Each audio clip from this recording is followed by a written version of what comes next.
Hi people, we're back for another Game Making Tutorials 101. Today what we're going to do is we're going to look at creating an enemy. So this is going to add a little bit more challenge into our actual game.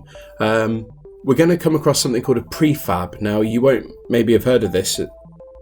If you're really into DT and design, you might have heard of prefab houses. These are prefabricated things that are made off-site and then brought on-site.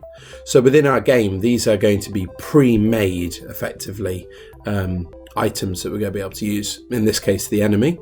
So let's dive in and add some more enemies and make this game a little bit more challenging. All right then, folks, so let's add this tutorial. Okay, so first thing we need to do is we need to look at actually dragging this prefab onto the scene.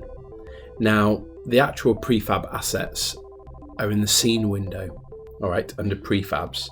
So as you'll see here, down at the bottom, you've got loads of assets. And down in here, we've got a folder called prefabs. Within here, you'll see then we've got an enemy object. So we're going to drag the enemy prefab into our scene.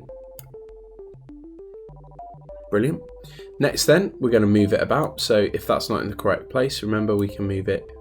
If you can remember the axes, the x-axis goes across because it is a cross, and the y-axis goes up and down. So y-axis, x-axis, and we can change it. You simply click and move that about exactly where you want it to go. Job done.